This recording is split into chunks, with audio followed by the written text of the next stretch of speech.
Mi nombre es Luis Mendo, soy músico, guitarrista, compositor, y Nacho García Vega, que le conocéis seguro más que a mí, miembro de Nacha Pop, cantante, guitarrista, compositor.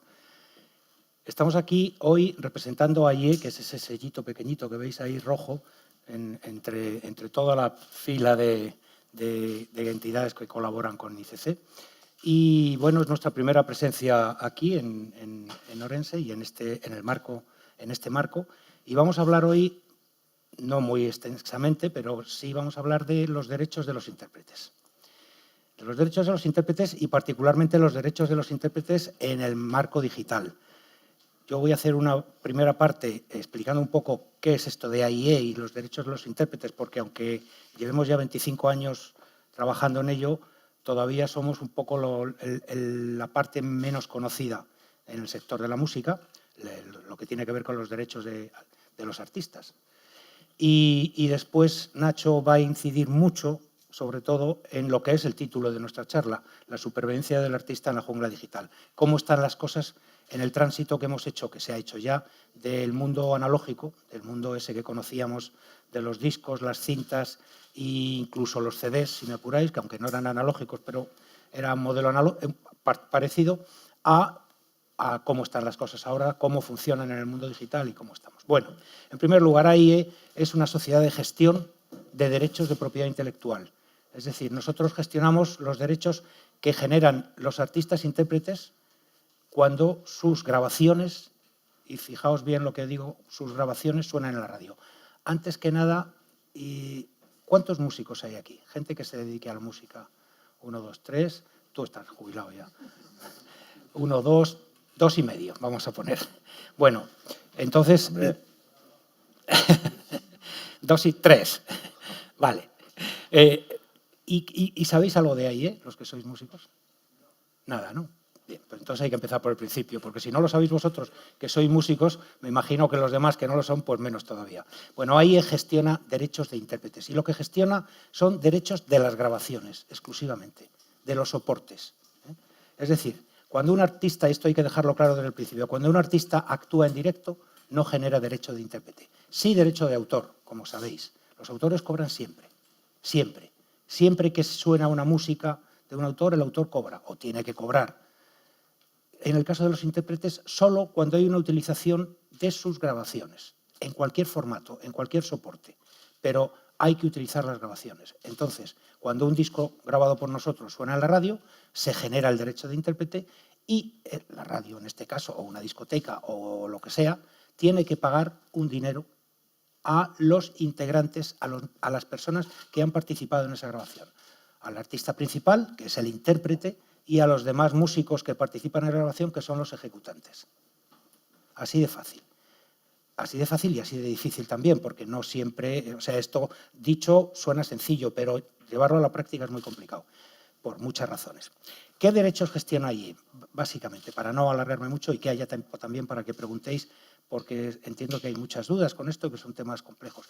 También os pido, por favor, que cualquier cosa que queráis sobre la marcha, levantáis la mano, nos preguntáis y aclaramos las cosas, porque contado así rápido es un poco farragoso a veces. Sí, a nosotros nos gusta, buenas tardes, soy Nacho García Vega, como ha dicho Luis, nos gusta interrumpirnos el uno al otro, así sí, o sea que no os eso preocupéis. lo puedo hacer un poquito más o menos. Antes, cuando ha definido también lo que es el intérprete y el ejecutante, una duda, por ejemplo, un grupo de pop que son 4 personas y llevan un pianista que no es del grupo, ¿quiénes son los intérpretes? Pues son 4 personas, son los miembros del grupo, y en cambio el pianista, que no es un miembro del grupo, no se reparte cuando van a tocar el mismo dinero o no decide, no toma decisiones porque no es parte del grupo. Ese sería el ejecutante y los demás los intérpretes. Si es un artista que es un solista y lleva 8 músicos, va a haber un solo intérprete y 8 ejecutantes.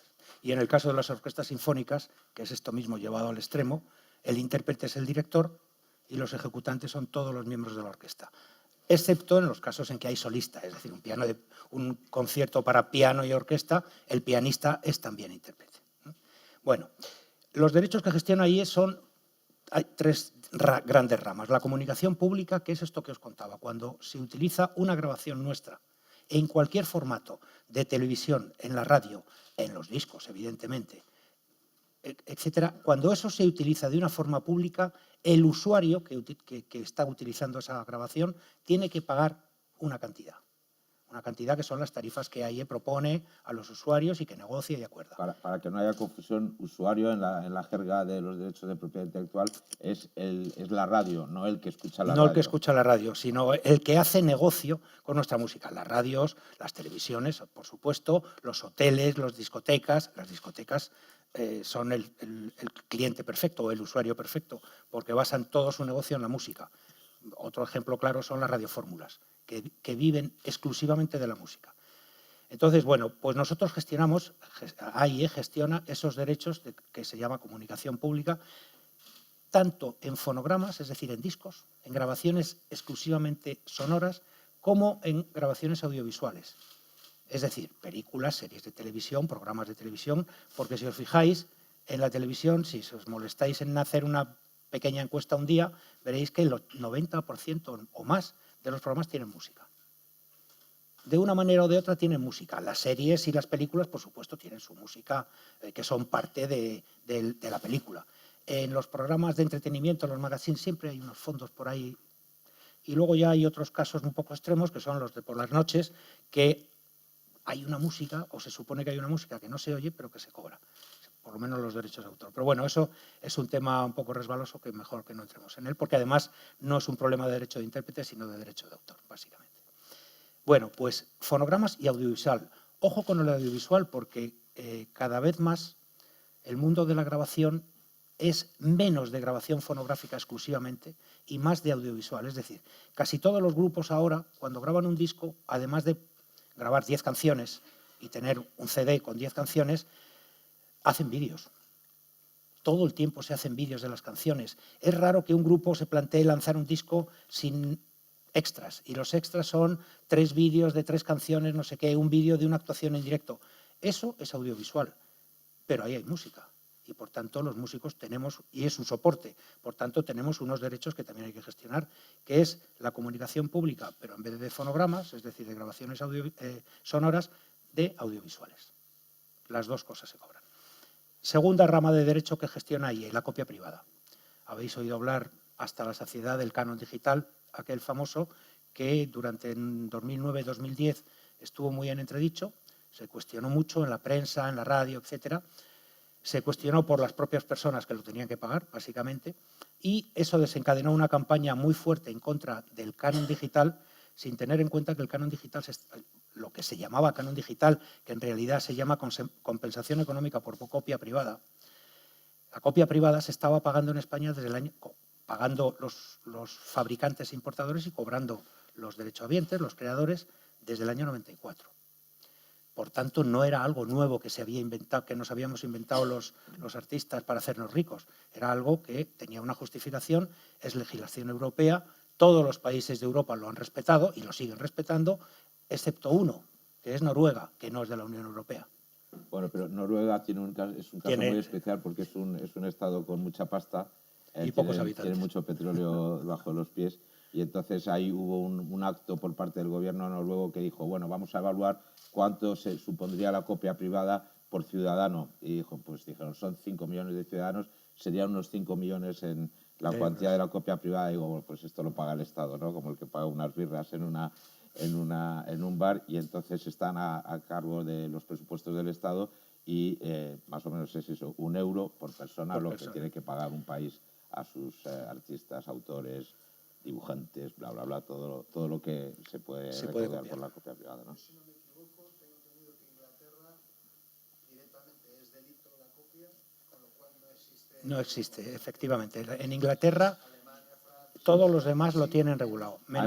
Hay fórmulas de todo tipo respecto a la compensación por copia privada, los hay de todo tipo. En Estados Unidos es muy curioso porque la forma de evaluar la copia privada, en vez de ser por aparatos capaces de almacenar, que es por lo que se evalúa la copia privada, por lo que tienen que pagar los fabricantes a las sociedades de gestión por esos aparatos reproductores y de almacenamiento. En Estados Unidos, como se supone que la mayoría de la gente escucha música en el coche, pues se evalúa por los tontones que hay. Los tontones, que es el mismo aparato que les reproduce la música, por la venta de esos tontones es por lo que miden y evalúan la cuantía de la copia privada. Y en otros países son unas fórmulas rarísimas también de todo tipo, pero que se ajustan a un derecho de propiedad intelectual que es intocable, y en algunos países, como por ejemplo Francia, es intocable.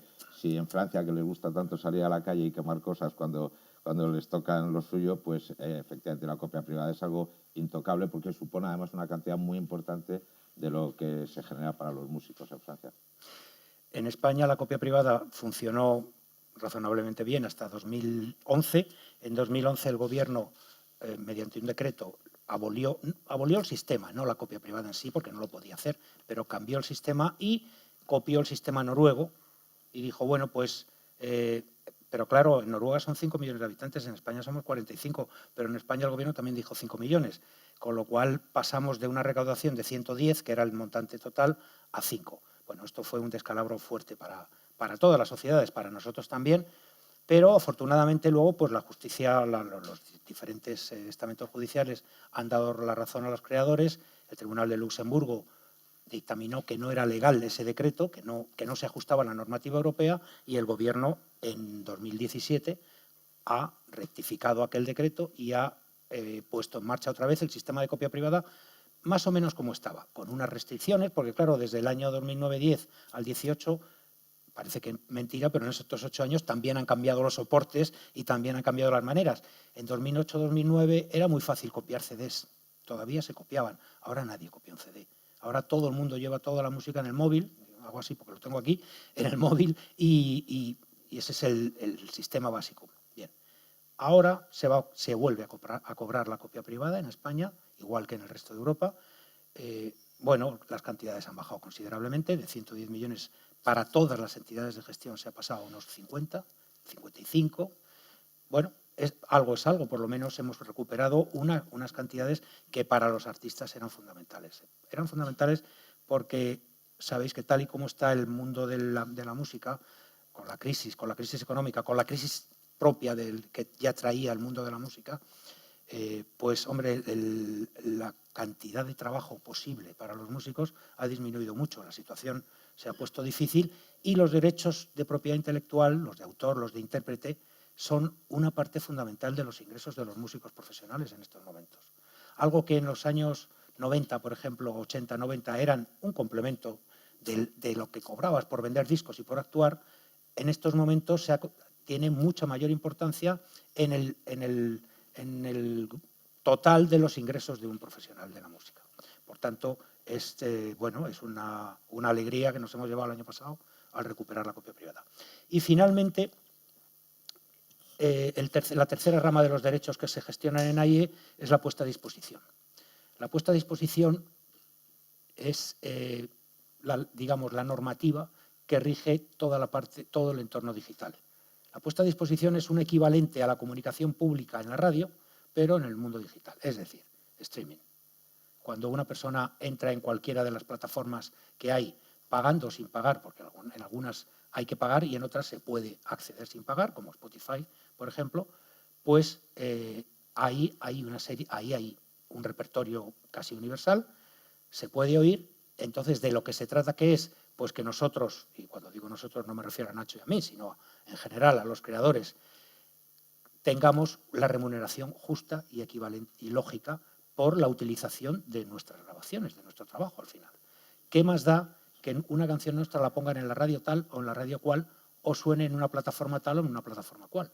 Finalmente es una grabación, un soporte, se está emitiendo de una forma pública y hay unos oyentes al otro lado. Y hay, entre medias, una entidad, empresa o como se llame, que está haciendo un negocio con eso. Con ánimo de lucro. Con ánimo de lucro. Es decir, una radio es una empresa con ánimo de lucro y utiliza nuestra música, la pone, los oyentes la oyen y la radio vende publicidad, que es de lo que viven. Y suscripciones. Y bueno, de suscripciones y estas cosas. En Spotify vive de suscripciones. La gente paga y de publicidad. Entonces, tiene unos ingresos. Y nosotros lo que pedimos a Spotify, como a cualquier radio o cualquier televisión, es que, de acuerdo, tú haces un negocio con nuestra música, hazlo, pero páganos una parte lógica que negociemos y que acordemos. Entonces, bueno, yo no voy a entrar mucho más en la parte de puesta a disposición porque ese es el entorno de la jungla digital que reza nuestro título y creo que es mejor que Nacho, que es el especialista total, se meta en eso. Solamente os quiero referir también otra parte del trabajo de AIE que creo que es muy interesante y me gustaría que lo conocierais. Los músicos y los no músicos, porque creo que es interesante para todo el mundo. AIE desarrolla un trabajo adicional. Nuestro fin primordial es recaudar y repartir a los socios.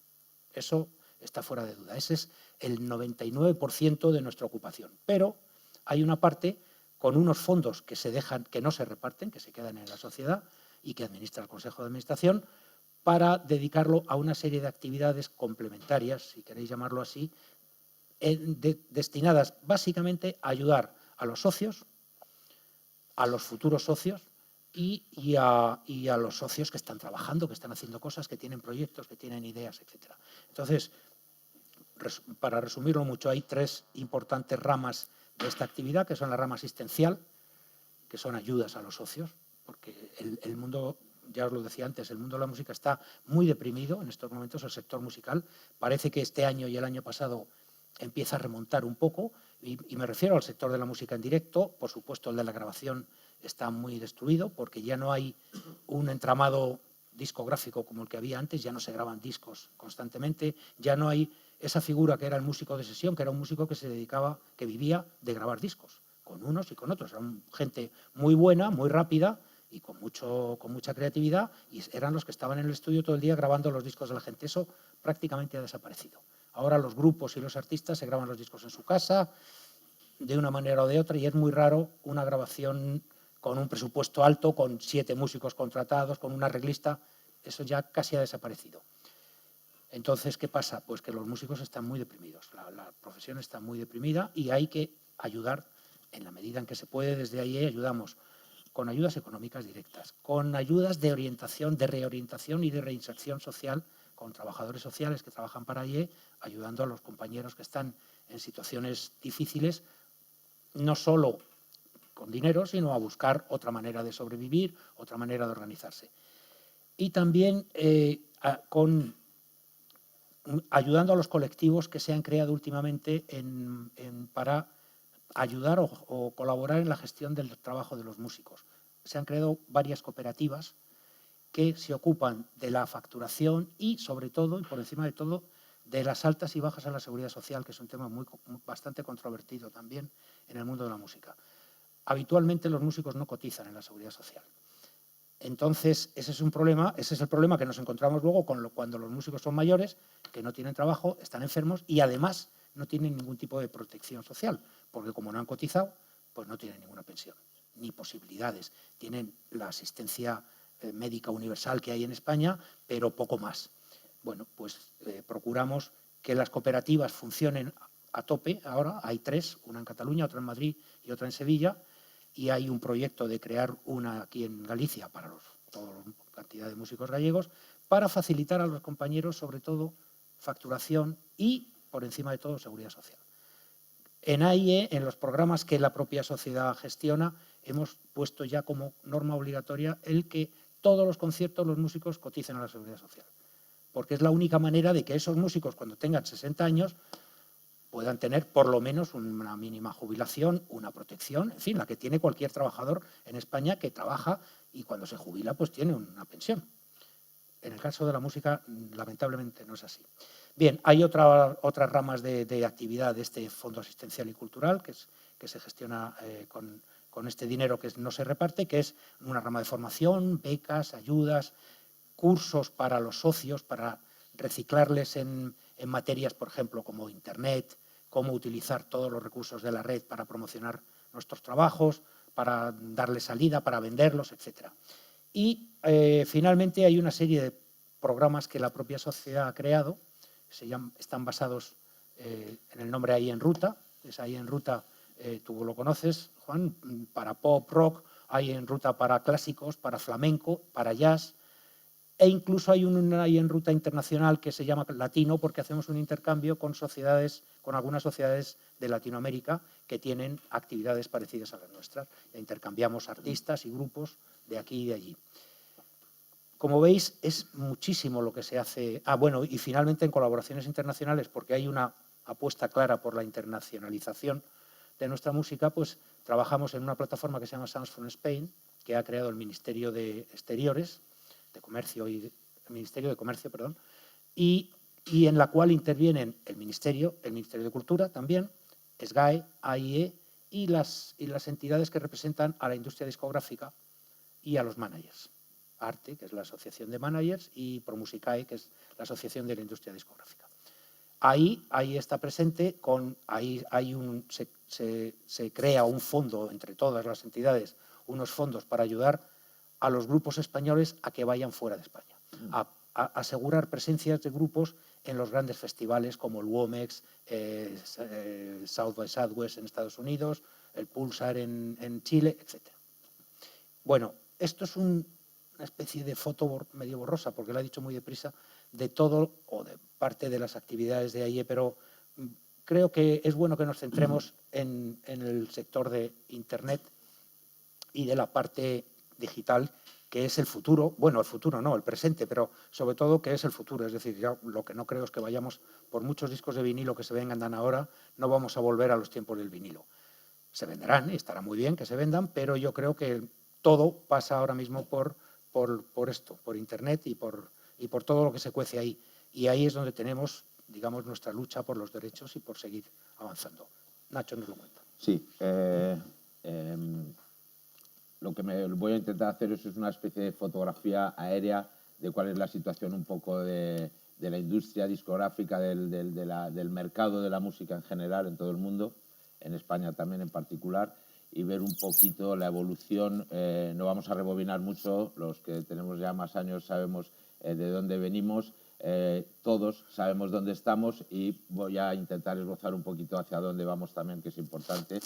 La primera pincelada que me gustaría dar de esta fotografía global es positiva, es optimista. Yo creo que eso va también bastante con el carácter del músico en general. Luis ha hablado antes de lo mal que lo están pasando los músicos. Desde luego hay muchos músicos que lo están pasando mal. Sin embargo, hay algunos aspectos que nos pueden hacer mirar con optimismo al futuro. Uno de ellos sencillísimo, ¿no? Cada vez se escucha más música. Ese es un dato que hay que tener muy en cuenta, porque está en el lado bueno de la balanza de cómo vamos a vivir los que nos dedicamos a la música y los que disfrutamos de la música los próximos años. Voy a poner la siguiente cosa en el otro lado de la balanza. En términos generales, la música, los contenidos musicales han perdido valor dentro de lo que es la escala de valor total del negocio, con todos sus intermediarios, desde la primera persona que se pone con una guitarra a componer una canción, todo el proceso hasta que una persona en la otra punta del mundo escucha en Spotify una de sus canciones, en toda esa cadena de valor donde unas cosas parecen gratis, otras lo son, otras parece que cuestan, pero en realidad no son tan caras o lo que sea. En toda esa cadena de valor lo que sí que hemos visto, desafortunadamente, es que la parte creativa y la parte interpretativa han perdido valor proporcionalmente. Eso es preocupante para los que nos dedicamos a la música y para los que se quieren dedicar a la música. Hay una entrevista para un diario de aquí de Orense, mencionaba una cosa que tiene poco que ver con esto, pero en realidad yo me pongo siempre, intento ponerme en el pellejo de las nuevas generaciones, la gente que empieza ahora. Me gusta ver cómo yo creo que hay una evolución positiva en cuanto a técnica. La gente yo creo que toca mejor que cuando yo empezaba, canta mejor que cuando yo empezaba. Muchas veces la gente me tira de la lengua para que yo diga la música de los 80 es mejor que la que se hace ahora. Jamás diré eso porque, insisto, yo soy optimista. Creo que ahora hay mucha originalidad y muchas ganas de hacer y ilusión por hacer las cosas bien. Así que, pero bueno, sí es verdad que los hábitos son distintos. Por empezar con alguna anécdota también, a mí me sorprenden mis sobrinos, que hay unos cuantos que son artistas, músicos incipientes, algunos con mucho talento, otros con un poco menos, pero me sorprende ver en los hijos de mis amigos que tocan conmigo, gente más joven, la prisa que tienen por cuando están preparando una canción, componiendo una canción, empezando a hacer la maqueta, la prisa que tienen por enseñársela a la gente, ¿no? Y eso es una de las cosas que están marcando el destino de la música en estos momentos. La prontitud, la espontaneidad, como casi se devuelven, se vomitan las cosas, ¿no? Antes se maduraban un poco más. Miles Davis decía, un disco nunca se acaba, solo se abandona. Si fuera por los de nuestra generación y generaciones anteriores, te tirarías toda la vida haciendo un disco para que luego al final sea mucho peor que si lo hubieras dejado unas semanas antes. Pero es verdad que ahora las actitudes son distintos, los canales de explotación son distintos, las formas de disfrutar la música son diferentes, es diferente que hace unos cuantos años, y eso lleva a unos cambios en el mercado que son muy importantes, y es importante en los que tenemos algo que ver con la música, por lo menos conocer algunos datos que son importantes. La siguiente cosa que voy a poner en la balanza la vuelvo a poner en el lado negativo. Hemos pasado de una situación de la industria hace unos años en que había multitud de compañías de discos. Yo he hablado con mis compañeros, decía, ¿tú en qué compañía estás? Yo estoy en RCA, yo estoy en Polydor, yo estoy en MCA, yo estoy en EMI, yo estoy en Hispavox, en Sony, en Warner, en tal. Ahora solo hay 3 grandes multinacionales y, por supuesto, un panorama de independientes, de compañías independientes que es muy, muy necesario, que son los que defienden más la versatilidad, la diversidad, la originalidad, lo arriesgado, más que las multinacionales, por supuesto. Pero estamos hablando de una especie de oligopolio que controla el mercado de distintas formas. Ahora lo analizaremos un poquito más y eso es preocupante, ¿no? Yo creo que a nosotros, por lo menos a la gente de mi generación, nos enseñaron que los monopolios son peligrosos porque al final es malo para el consumidor final. En este caso es malo para el consumidor final y para todos los que proveemos la materia prima para ese negocio, que somos los músicos, los que componemos y los que interpretamos. Entonces, tenemos ahí una situación peligrosa de un oligopolio discográfico. Unas compañías se han ido comiendo a otras y al final lo que hay son 3 grandes monstruos, Sony, Warner y Polygram, y Universal, que son también estudios de cine. O sea, que estamos hablando de macrogrupos industriales que en uno de sus departamentos se dedican a la música, pero no le van a prestar más atención a ese departamento que a otro que les produce más dinero, y eso sucede. Imaginaos, para Sony no se puede comparar lo que ganan con la música con lo que ganan con toda su industria tecnológica, por ejemplo. Tenemos ese aspecto que conviene conocerlo un poco, poner un poquito la lupa sobre eso. Se complica más aún el panorama cuando vemos que si la industria se está compactando en cada vez menos compañías, con corporaciones, macrocorporaciones, vemos que en la parte de lo que es la explotación de la música, es decir, en la comunicación al público de la música, las radios, las teles, también se está compactando mucho. Y estamos viendo como 2 de los aspectos, los 2 pilares de la música para un músico, que era vender discos y sonar en la radio y en la televisión, de pronto no tiene nada que ver una cosa, que es vender un disco en una tienda, o sonar en la radio y en la televisión. Una cosa te servía de promoción para hacer la otra, pero el músico podía cobrar de las 2 cosas. Estaba cobrando por vender discos, sus royalties con su compañía de discos, y estaba cobrando también una pequeña parte, no inmensa, por la comunicación pública que ha comentado Luis, por sonar en la radio y en la tele y en otros sitios. Ahora resulta que Spotify, que es una empresa fantástica en algunos aspectos, ahora la analizaremos porque merece la pena, es el gran protagonista de la música en estos momentos. Si hay que decir un nombre, los grandes protagonistas es sin duda Spotify. Casi todo en el buen sentido. Yo conozco algunos de los ejecutivos importantes de Spotify en Europa y realmente tiene una actitud que se asemeja mucho a la de los artistas o a las de las compañías de discos independientes, mucho más que esa actitud fría de dar dividendos y de rendir cuentas a los accionistas que tienen las grandes multinacionales. Aún así, bueno, pues está jugando un papel también que se acerca al monopolio, y ellos son conscientes de ello. No serán ellos los que lo eviten, puesto que eso supone grandeza para su compañía. Pero es delicado y te das cuenta de que es peligroso, lo mismo, que cada vez se está consumiendo y se está vendiendo en una sola empresa que se llama Spotify, aunque por supuesto hay otras plataformas muy potentes en el mundo. Amazon está ganando puestos, estaba la número 6, ya es número 3 después de Apple Music. Está Deezer, está Pandora, que se convierten también en radios online. Así que estamos viendo que la gente ya hace años que ha dejado de comprar discos mayoritariamente porque lo escucha en Spotify, que es una forma fantástica de escuchar música instantánea, no tienes que cargar con nada, no tienes que llevar ni siquiera almacenado en tu dispositivo música porque lo oyes en streaming. La verdad es que son todo ventajas para un músico. La posibilidad de proyección que tiene un sistema de explotación como Spotify no podíamos ni imaginárnoslo hace 20 años. Pero está sustituyendo el que la gente vaya a comprar el disco, es lógico. Vas a escuchar el disco, te va a costar 10 euros al mes como mucho escuchar toda la música que quieras, a no ser que quieras ni siquiera dar 10 euros al mes a nadie, porque lo puedes escuchar gratis. Te ponen un anuncio cada X tiempo, pero poco más que eso. Realmente es una maravillosa forma de llegar a todo el mundo.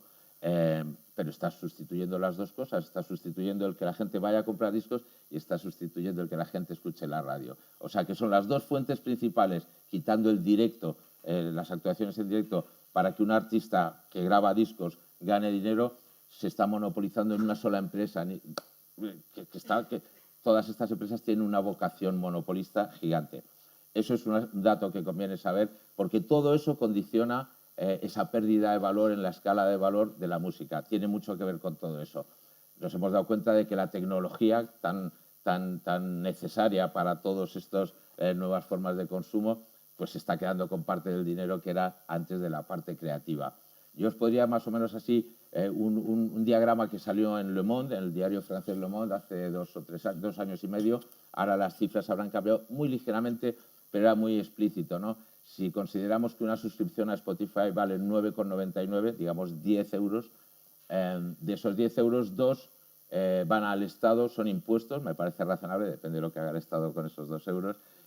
1 euro va a los autores, y entonces esos 7 euros que quedan, ese 70%, de ahí tiene que haber dinero para la empresa Spotify y para las compañías de discos y para que paguen las compañías de discos a los artistas. Así que de esos 7 euros, unos 6,54 euros es lo que se quedan entre Spotify y las compañías de discos. Y 45 céntimos es lo que se lleva los artistas. Todos los artistas escuchados en Spotify se llevan un 4,5% del dinero que recauda Spotify. A los artistas nos parece que es indignante. Mick Jagger puso hace un año así, yo leo algunos tweets muy graciosos que tienen que ver con la remuneración de los artistas, y es algo que preocupa no solo a los principiantes que están empezando, menos a 10 privilegiados o 20 privilegiados en el mundo ahora mismo, a todos los demás les preocupa y les indigna. Hay grandes nombres, Stevie Wonder, que dijo, yo ya no voy a grabar más discos, estoy harto de levantarme por la mañana y ponerme a grabar un disco con todo lo que supone de inversión de tiempo, dinero, talento y tal, para que se lleve la pasta un tío de 25 años en Wall Street y otro de 27 en Silicon Valley. Yo no lo voy a hacer.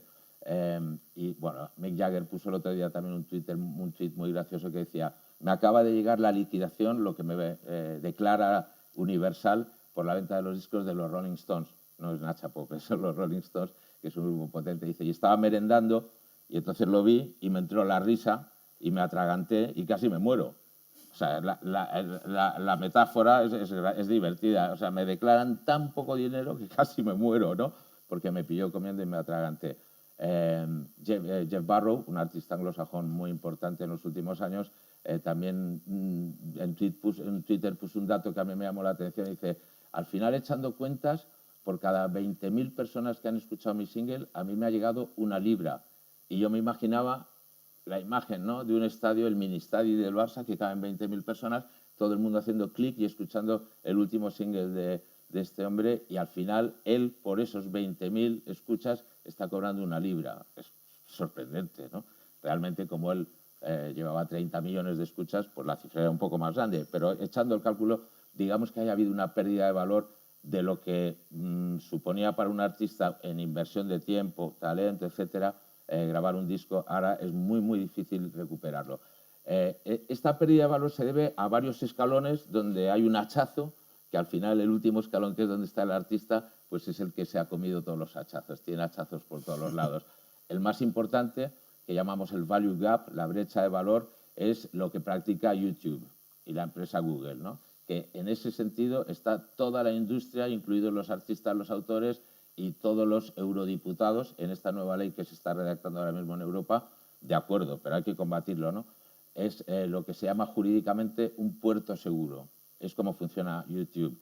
Nada de lo que hay en YouTube lo ha subido YouTube, lo ha subido la gente. Por lo tanto, a ellos nadie les puede denunciar, porque no son ellos los que lo han subido. Spotify trabaja de una forma noble, que tiene que ver con los nuevos sistemas de explotación de la música.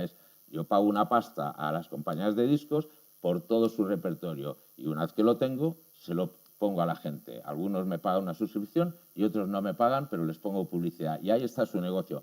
YouTube es distinto.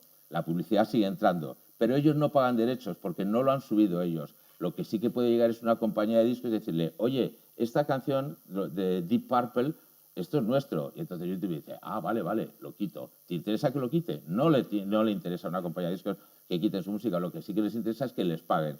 Para eso las compañías, los artistas hacen su canal, hay que hacer todo ese proceso para que una vez que está hecho tú puedas llegar a optar a esa monetización del dinero. Pero si no haces todo eso, que es el 99,9% de los artistas del mundo, que ven, yo toco con mi grupo y al día siguiente está en 7 vídeos la actuación que hemos hecho antes de ayer en Sevilla o en Barcelona o donde sea, ¿no? Todo eso ellos lo monetizan. De hecho, si yo quiero ver mi concierto que hice ayer por la noche y lo quiero ver, primero me tengo que tragar un par de anuncios de Gillette y de Valerina o de no sé qué coño, ¿no? Entonces, el dinero ellos lo ingresan, pero no tienen que pagarlo a no ser que llegue alguien, les coja del cuello y le dice, oye, que esto es mío. Entonces, sí lo hacen. De tal forma que ahí ya hay un hachazo bestial. Hay una empresa que se llama Google que está ganando miles de millones de euros, de dólares, por una explotación que ellos no tienen que pagar a nadie, a no ser que uno por uno vaya acogiéndole del cuello para que lo haga. Ahí hay una pérdida enorme de pasta, porque si por lo menos toda la música que se escuchara fuera tipo como en Spotify, que pagan oficialmente por la explotación de eso, pero ya tenemos a la empresa más tocha del mundo de streaming, que es YouTube, que es la primera que no está obligada a hacerlo, porque jurídicamente se ampara en ese puerto seguro que se llama, que no les obliga a hacerlo. Ese es uno de los grandes problemas que tiene la música, y en eso sí que es una batalla en la que vamos todos unidos, los artistas, las multinacionales, todos, porque realmente el único beneficiario es Google. Ese es uno de los escalones importantes que hacen de esa pérdida. Otro de los escalones muy importantes es lo que sucede cuando Spotify, Deezer, Pandora, Amazon, Apple Music le han dado ese dinero a las compañías discográficas. Ese dinero que les dan supone el 70% de esos 7 euros. El 70% de esos 7 euros se lo quedan las compañías de discos. Y de ese 70% le dan el 4,5% a los artistas. El resto se lo quedan las compañías de discos. Ahí está uno de los hachazos importantes también. Spotify todavía no ha ganado dinero nunca como empresa. Ya ha empezado a cotizar en bolsa y, sin embargo, todavía no ha podido recuperarse del poder disponer del catálogo de estas 3 grandes multinacionales. Eso significa hasta qué punto está Spotify y las plataformas de rodillas ante 3 grandes corporaciones que son las que les dicen cuánto, cómo y cuándo me tienes que pagar si quieres poder seguir explotando. Y hay como estos contratos, digamos, que hay entre las plataformas y las grandes multinacionales, son contratos de confidencialidad intocables. Es muy difícil reclamarle a una compañía de discos que los artistas se unan para reclamar a las compañías de discos lo que les parece que es lo que les corresponde, porque ni siquiera se sabe cuánto les han pagado Spotify a las compañías de discos. De hecho, todo se complica muchísimo más si tenemos en consideración que estas grandes multinacionales están empezando a ser accionistas desde hace ya unos años de Spotify, de las plataformas. Ahí ya todo es un barrizal tremendo. ¿Cómo un artista va a poder reclamar lo que es suyo a una compañía de discos si parte de lo que le da la plataforma a la compañía de discos es en acciones? Yo no me imagino a Polygram diciéndole a un grupo diciendo, mira, nos han dado no sé cuántos millones de dólares en acciones, os vamos a dar acciones de Spotify. Eso es impensable. Esa parte del dinero no se distribuye. Hay ya un hachazo importante que no tiene que ver con los royalties, que tal y como los hemos entendido toda la vida, porque realmente la base sobre la que se calcula ya es muy ambigua, muy opaca y es muy difícil de evaluar y de solicitar, ¿no? Para qué tal. Por eso es muy importante el tercer derecho que ha mencionado antes Luis Mendo, que es el derecho a puesta a disposición, que en ese sentido, si las plataformas tuvieran que pagar no solo a las compañías de discos, sino también una parte a las sociedades de gestión para que lo distribuyan los artistas, ahí se conocería mucho mejor cuáles son las cifras de las que se están hablando y sería una obligación de transparencia tanto para las compañías discográficas como para las plataformas, de la que solo podríamos salir beneficiados, por supuesto, de esa transparencia. Y luego el tercer hachazo, el tercer escalón, es también cómo decidió en su día Spotify y a modelo de Spotify las otras plataformas asignar el dinero que le dan a las compañías de discos, cómo asignarlo a los artistas, a cuánto le corresponde a cada artista, ¿no? Hay dos grandes métodos de cálculo, digamos, y están utilizando uno y los artistas claramente estamos en todo el mundo a favor de ese otro método, ¿no? Que tiene mucho que ver con la realidad de lo que es alguien que quiere consumir y escuchar música. Cuando antes alguien iba a comprar discos a una tienda, si el disco valía 10 euros, por ejemplo, lo que le correspondiera al artista era para el artista, no era para otro artista el que estaba al lado, el disco de al lado en la tienda de discos, era para ese artista, ¿no? Eso se ha diluido totalmente en los nuevos métodos de cálculo de las plataformas, porque no es cuánto dinero de los que escuchan mi música, de esos 10 euros de los que escuchan a Nacha Pop, por ejemplo, sobre todo, ¿cuánto de ellos me llega a mí? No, es imposible saberlo, porque en realidad el dinero va a los que tengan miles y millones de escuchas. De tal forma que si un oyente escucha a Maluma 250 veces al día, el de al lado, su padre, por ejemplo, que está escuchando música clásica, el dinero de los 10 euros de su padre no valen absolutamente nada, porque lo que vale son los miles, cientos de miles de escuchas. De tal forma que en vez de que el dinero vaya a donde la gente que paga el dinero quiere que vaya, va a los que tienen más escuchas. Es totalmente injusto, de tal manera que, por ejemplo, nada llega al jazz, nada llega a la música clásica, solo llega al reggaetón últimamente, por lo visto, ¿no? A los grandísimos vendedores del momento, cuando en realidad no es de justicia. Lo justo es que la gente, cuando paga esos 10 euros, quiere que parte de ese dinero vaya a la gente que escucha, no a los que escuchan millones de personas que no son él. Es como si el dinero que pagan los suscriptores que escuchan muchísima música valiera más que el que escucha de una forma mucho más razonable la música. Ahí se complica verdaderamente la cosa y hay una nueva campaña que estamos liderando especialmente en Europa, en una coalición de artistas europeos, en la que yo juego un papel importante, la International Artist Organization. Solo por citar algunos de nuestros miembros ingleses, hay miembros de 11 países, pues están miembros de Pink Floyd, de Radiohead, de Travis, de Blur, de Robbie Williams, grandes nombres de Alemania, Francia, Noruega, Suecia, Dinamarca, España, Croacia, Bélgica. Estamos todos ahí trabajando porque la nueva ley de copyright de la Unión Europea pues tenga un poco en consideración esos tres escalones que nos preocupan. De momento parece que realmente a la Unión Europea el escalón que le preocupa verdaderamente es el primero, es el del value gap, el de la práctica un poco tramposa de Google y a través de YouTube en estos momentos, porque hay muchos eurodiputados que se dan cuenta de que eso es una injusticia, incluso una injusticia para plataformas como Spotify, Deezer, Pandora, todos estos, que al fin y al cabo se sabe que pagan a las compañías de discos por el uso de su música, ¿no? Déjame un instante. Referente a la puesta a disposición que hablaba Nacho ahora, que es fundamental, hay que decir que en España está legislado, porque por una extraña, bueno, por una extraña, no, por las razones que sean, España ha ido muy por delante en materia legislativa en el tema de los derechos de propiedad intelectual. Aquí, por ejemplo, se legisló la comunicación pública audiovisual antes que en el resto de Europa y se empezó a cobrar antes que en el resto de Europa. Y después los países europeos han imitado la legislación española en ese sentido. Y la puesta a disposición está legislada en España, prácticamente no en el resto de Europa. Ahora es la Unión Europea la que está tomando cartas en el asunto, pero en España tenemos el derecho de puesta a disposición, existe como un derecho asimilado a la comunicación pública de una radio, por ejemplo, porque es básicamente lo mismo. Es normal. Bueno, pues en España existe. Otra cosa es que se cobre, porque claro, existe el derecho de puesta a disposición, pero si luego es Spotify quien te lo tiene que pagar, que no es una empresa española ni se atiene a la legislación española, pues claro, la complicación es obvia. Pero el derecho, digamos que lo tenemos.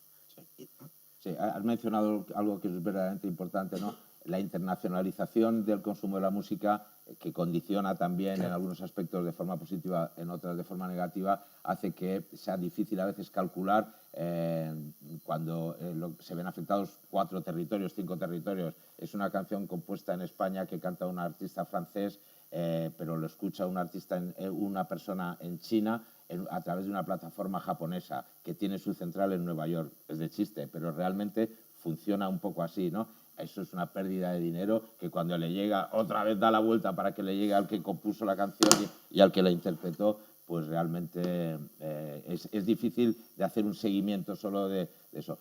Con la implantación de los metadatos, que habréis oído hablar, se supone que todo se clarificará en los próximos años. Probablemente cuando se clarifique, las formas de consumo serán ya otras, serán distintas, ¿no? E insisto, en la primera parte, mi primera frase, yo soy muy optimista por el primer dato que he dado. Cada vez se escucha más música, cada vez la gente tiene más ganas de escuchar música. Tiene mucho que ver con cómo se les está facilitando escuchar música gracias a plataformas que trabajan muy bien. Spotify tiene un gran departamento artístico. No se relacionan con artistas, sino con compañías de discos. Por eso mucha gente ahora pues, se autoproduce su disco, se forma su pequeña compañía de discos para él solo o para otro artista más, y esa pequeña compañía de discos, esa pequeña pyme, sí que tiene tratos con Spotify y puede llegar a grandes acuerdos. Conocemos a algún compañero nuestro que tiene grandes negocios a través, pues bueno, por esta nueva forma de trabajar, ¿no? Que es muy eso. Antes, al hablar un poco de las compañías de discos, parece como si dejara un mal sabor de boca respecto a la industria discográfica. Es verdad que ha cambiado muchísimo su papel, se ha democratizado mucho la grabación, como decía antes Luis, entonces cualquiera ya puede grabar en su casa, lo cual es bueno. Me sorprende la rapidez, la urgencia que tienen las nuevas generaciones porque lo escuche la gente, aunque esté... Por ponerlo en YouTube. Sí, por ponerlo en YouTube, gratis. ¿Qué urgencia tienen las nuevas generaciones por subir a la red algo interminado y que sea gratis, ¿no? Esas dos cosas que para nosotros, por nuestra forma de haber evolucionado y de dónde venimos, son dos cosas que se nos hacen verdaderamente extrañas, ¿no? Porque, no sé, quizás a la antigua tenemos en mente que una cosa cuanto más depurado esté, sin que pierda su fuerza, su energía, su chispa, pues más competitivo es, más puede competir con una música que está hecha en Croacia y que se parece un poco a la tuya, ¿no?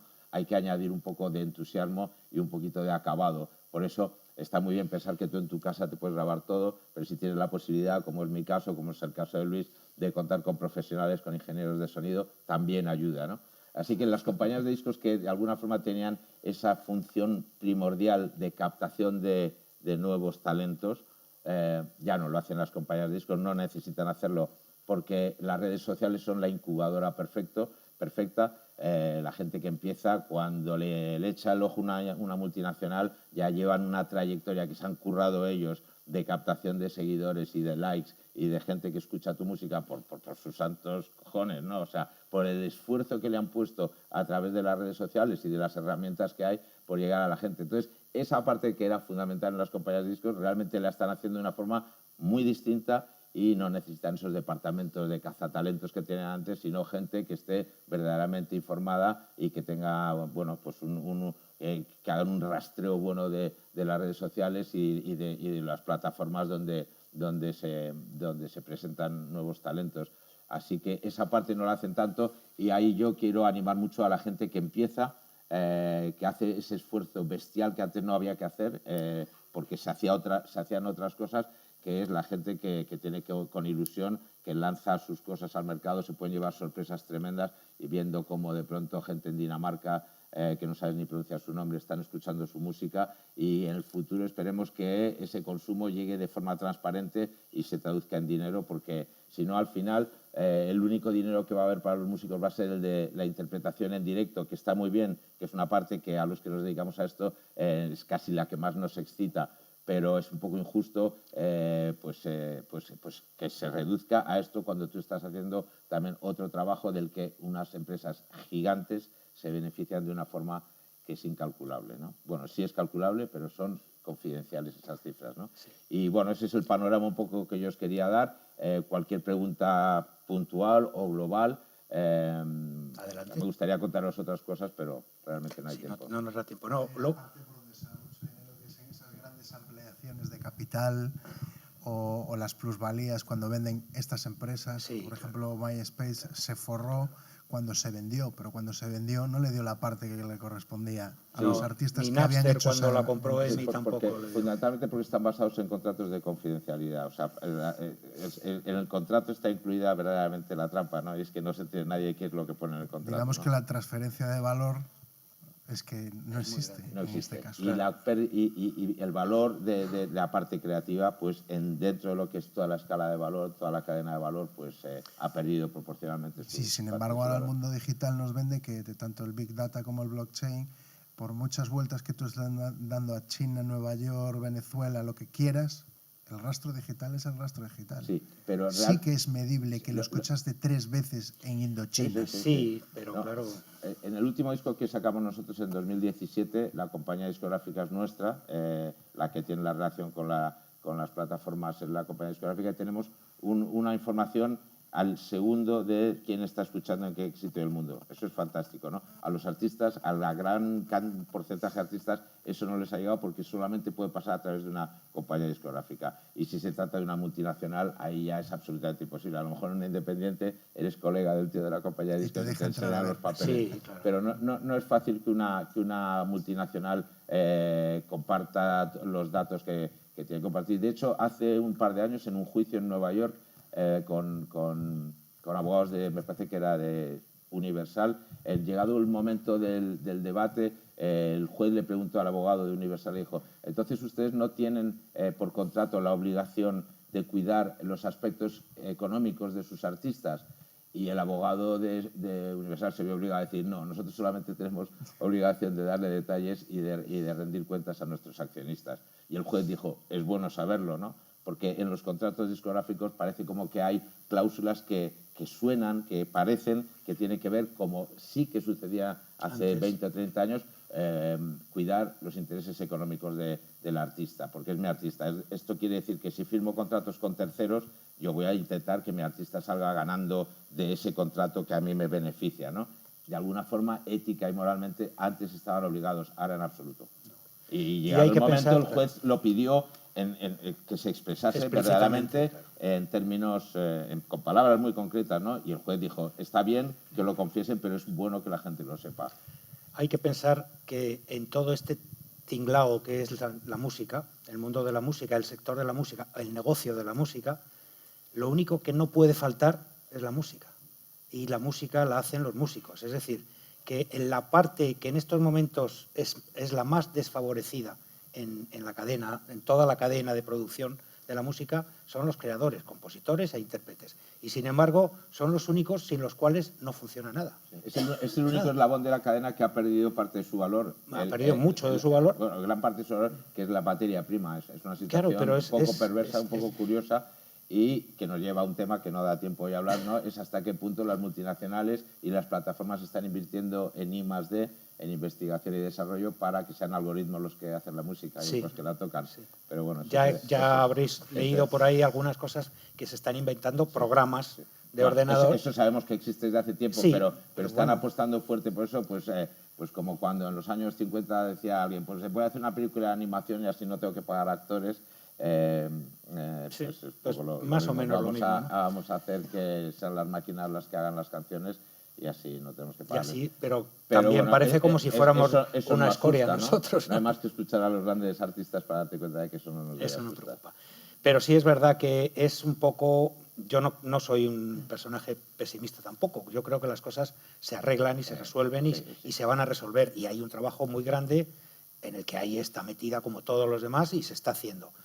Pero es cierto que si se compara la situación de un músico, digamos, de clase media, en Europa, yo ya no digo solo en España, en general, hay una pérdida muy grande de ingresos económicos, Sí, lo hemos dicho sí, claramente, ¿no? sí. Entre de los últimos 20 años. O sea, del año 90 al año 2015. Sí, y es una situación mundial. No hay Sí, sí. prácticamente ningún sitio donde los artistas no piensen como como pensamos aquí, como estamos expresando. Por eso hace 4 años empezó un movimiento europeo de artistas, no de sociedades de gestión, no de sindicatos de músicos, sino de artistas que deciden unirse para decir, oye, ¿a ti te llega algo de pasta? Yo no veo ni un duro de tal, pero joder, pero si tengo 2,5 millones de escuchas con mi último disco, ¿y cuánto te ha llegado? 200 pavos.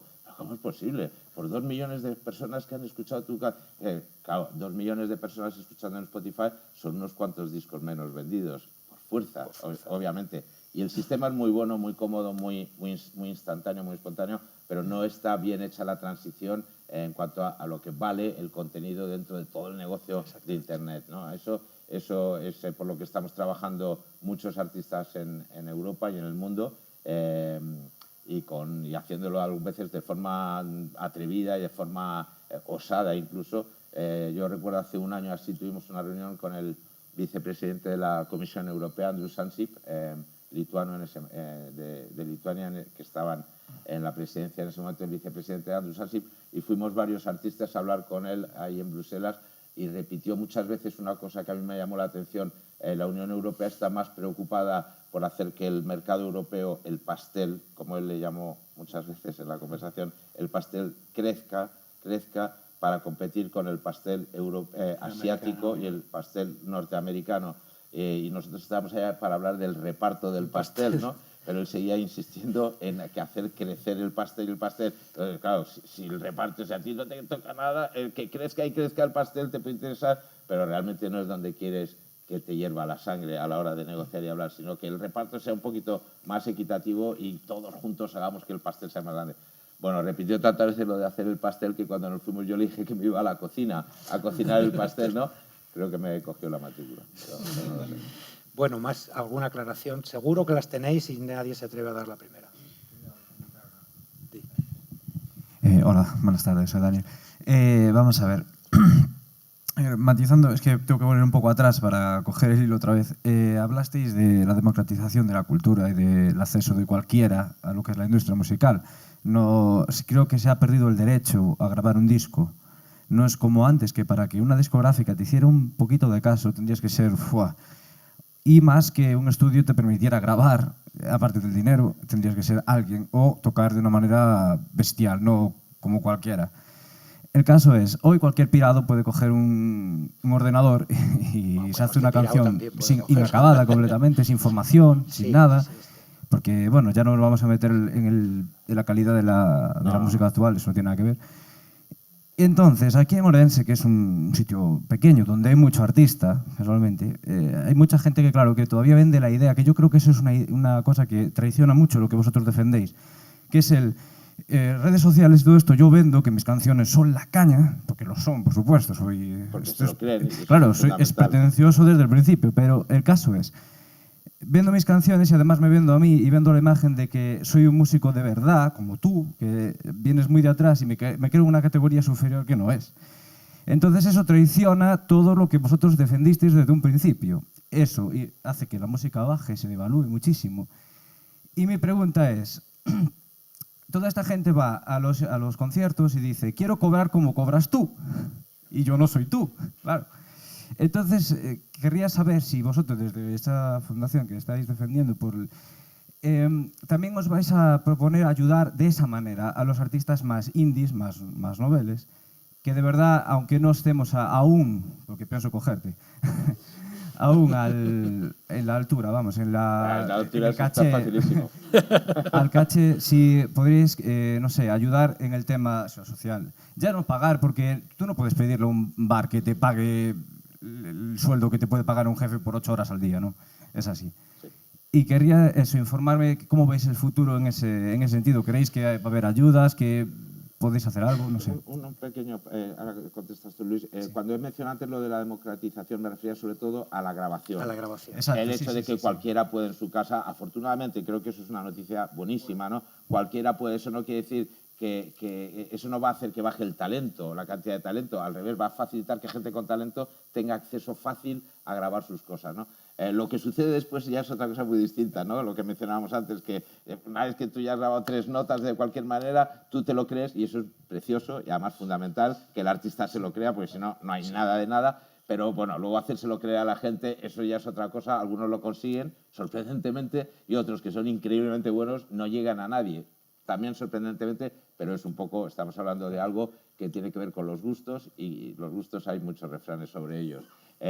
Yo creo que has dicho otra cosa muy interesante. Yo quiero cobrar como tú. Ojalá todo el mundo pensara lo mismo. Es mucho más preocupante que la gente piense, no cobro nada, pero soy feliz. Porque entonces lo que estás haciendo es familias de amateurs, pero no profesionales de la música. Ojalá la gente y las nuevas generaciones supieran que de esto ha vivido mucha gente mucho tiempo, porque ha hecho felices a mucha gente, millones y millones de personas durante décadas. Entonces no puede ser que de un plumazo eso ya no valga nada porque le interesa a unas multinacionales basadas en Palo Alto y en Manhattan, en Wall Street. O sea, que en ese sentido, os he mencionado lo de Stevie Wonder y tal, hay muchas cuestiones éticas, morales que tienen que ver con la parte cultural, y que ahí sí que es donde AIE, que es un batallador nato. Yo empecé en AIE porque me llamaron el Consejo de Administración para que colaborara con ellos en Europa, en esto que os he contado un poco eso, y a mí lo que me entusiasmó de AIE, por lo que me quedé y por lo que sigo compaginando estas dos vidas, es porque AIE es muy batallador, va y le inculca a sus socios que hay que ser batallador, ¿no? Ese era mi... Sí, bueno, Gracias, por hombre, cierto. nosotros intentamos ayudar en AIE, aunque no tiene nada que ver. AIE no vive de la música en directo, os lo he contado al principio, de las grabaciones exclusivamente. Sin embargo, hay un empeño muy grande en AIE por apoyar la música en directo, porque como somos músicos sabemos perfectamente dónde está la música. Un disco, mal que bien, hemos conocido históricamente cantantes que eran incapaces de cantar aquí, de pie, 2 notas seguidas, que han grabado LPs completos. Se graban. Tenemos algunos ejemplos famosos de gente que luego les han pillado haciendo un playback y había que oírlo. Bueno, pero nosotros intentamos promover la música en directo siempre, porque sabemos que ahí es donde se cuece la calidad y la verdad y la realidad. De hecho, es curioso cómo evoluciona la vida, ¿no? Los discos en los años 40 y 50, sobre todo ya en los 50, cuando en España empezó a crearse un poco de industria, los discos se grababan cuando un artista hacía conciertos, cantaba una serie de canciones, funcionaban, a la gente le gustaba, y entonces decían, hombre, a la gente le gusta mucho, vamos a grabarlas para venderlos. Pero eso era así al principio. Eso ya no existe. O sea, ya ahora grabas un disco y luego lo tocas. Es decir, todos hemos grabado un disco y luego nos hemos tirado 15 días aprendiéndonos el disco, porque tiene muchos trucos y hay muchas cosas que hacer, ¿no? Reducir 14 pistas de guitarras a 2, que somos 2 guitarristas, pues a ver cómo se hace eso, ¿no? Sí, Nosotros promovemos todo lo que podemos la música en directo, porque es fundamental. Y hay una serie de programas que os contaba antes, que hemos creado, todos los enrutas estos, pues organizamos 300, 400 conciertos al año. Al año, y desde hace 20 Desde hace años, 20. años. En Más ruta, de 6.000, 8.000 conciertos sí, no sé ha cuántos. patrocinado, pagando al artista y en los gastos del artista y al artista ahí. O sea que sí que hay una apuesta muy, muy fuerte. Muy fuerte. Pero creo que es importante educar a la gente en el valor que tiene la música, ¿no? Yo creo que una sociedad que no le da valor a las cosas solo por el hecho de que sean intangibles, esto nadie cuestiona que vale lo que valga. Pero la música y los contenidos digitales, la gente como no los puede tocar, es intangible, parece como que hay interesados en que pierda valor eso, ¿no? Y los interesados son muy claros, los que se están forrando y haciendo grandísimas fortunas, que está empezando a indignar también a gobiernos, lo cual, bueno, pues tiene cierto sentido, porque dice, joder, estamos pidiéndole unos esfuerzos y unos sacrificios a la sociedad, cuando en realidad estos, o sea, es que no pagan ni impuestos ni nada, porque como es todo tan opaco, alguna forma hay que reconducir y pegar un volantazo para que una parte sea intocable para la parte creativa. O sea, que vuelva el dinero respecto al talento, el tiempo y el dinero invertido, ¿no? Tiene que volver una parte un poco más grande, por lo menos, de ese 4,5% que os he mencionado yo por ciento. Es increíble, ¿no? De que de 10 euros, solamente 45 céntimos de todos los interesados en este negocio vaya para los que hemos grabado discos. Y ahí están todos, ¿eh? Estamos todos los artistas. No uno en particular, sino todos. Un 4,5 es muy poco dinero para 10 euros, ¿no? Teniendo en cuenta que una compañía de discos se está quedando en torno a 6,10 euros de esos 10. Y luego está muy bien lo que dices de querer ganar. Yo quiero cobrar. En AIE, por ejemplo, todos los conciertos que se hacen son pagados. O sea, los artistas cobran. Siempre. Sagrado. Todo artista tiene derecho a cobrar, sea bueno o malo, siempre y cuando una empresa se lucra. Claro, con su trabajo, con sus productos. efectivamente. ¿Sabes? Y esa tendencia que hay muy respetable, ¿no? Y que curiosamente los que lo defienden son estas asociaciones de internautas que casualmente están financiadas por las grandes multinacionales de Internet, ¿no? Qué curioso que estas asociaciones de internautas tengan ese amor por lo gratis, ¿no? Sí, pero si fuera todo gratis, cuando se están haciendo estas fortunas por los intermediarios, ¿no? Resulta que lo fácil es hacer creer que lo que es intangible es lo que es gratis. La parte creativa, bueno, pues que toquen en directo. Y luego nos encontramos con ese anuncio que nos encontramos el año pasado, los músicos que nos indignó tanto de Mau, ¿no? Que escribió Alejandro Sanz un artículo diciendo, esto es lo último ya que tenemos que escuchar, ¿no? Es dar a entender que a un músico le das 2 cervezas y va que chuta, ¿no? Hay que luchar por mantener el valor de la música. Como de cualquier otro arte, los que nos gusta el arte, haríamos lo que fuera posible y nos gusta que nuestro dinero vaya a la gente que escuchamos, no a otros. Eso hay que corregirlo. No solo por ver la comparativa y la evolución. Año 80, primer LP de Nacha Pop, el mismo título, aproximadamente 750 pesetas, PVP. ¿Cuánto iba directamente al artista? Pues también muy poco, porque como 9%, empezábamos ¿no? teníamos un porcentaje bajísimo de royalties y además ahí había una injusticia gigantesca de la que nunca nos hemos recuperado. Es que los artistas que empezamos en esa época no solo teníamos un royalty bajísimo, en el caso de Nacha Pop era un 4%, fíjate, sino que además nos obligaban por contrato a ceder la mitad de los derechos de autor. Entonces, canciones como Chica de ayer que han generado mucho dinero durante 30 y pico años, pues la mitad de todo ese derecho, cada vez que la canta Enrique Iglesias, cada vez que la canta Gigolo Ounce o nosotros en directo y tal, la mitad se lo está llevando una empresa que nos firmó hace 38 años. ¿Pero que ahora de quién es? Y ahora es de Warner. Y está en el Parlamento. Claro, se han ahora comido de unas votar. altas y ahora está en manos de Warner. Era Hispavox, que luego fue de EMI, y EMI fue de Warner. Hispavox es nieta de... No, abuela de... Abuela de Warner. Sí, pero eso también es verdad que era un hecho muy común, porque tampoco hay que pintar los años 80-90 como el paraíso, en absoluto. Los descacharres que nos hacían era eso, pues te firmaban con el 5% y además te obligaban a firmar un contrato editorial y dejar la mitad de los derechos. Te hacían las cuentas. Sí. Tu teclista, que fue Jesús Ortiz de Zárate. artístico que me firmó en la EMI, me dijo, la editorial es tuya. Pues ese era un Era buen hombre. Claro.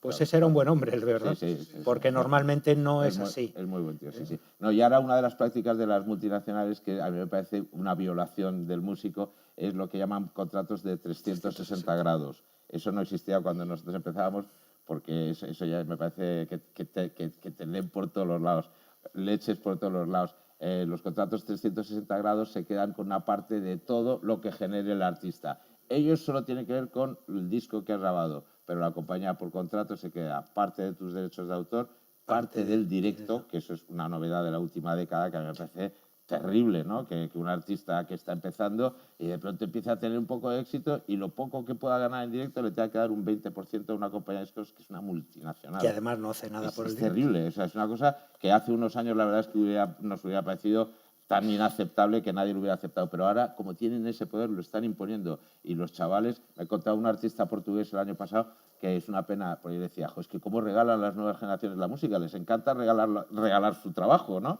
Decía, es peor aún, los artistas portugueses entran en una multinacional y ven los discos de platino de los grandes artistas y es que se les ponen las piernas a tiritar y dicen, ¿dónde hay que firmar? ¿Dónde hay que firmar? Lo que sea, me da igual.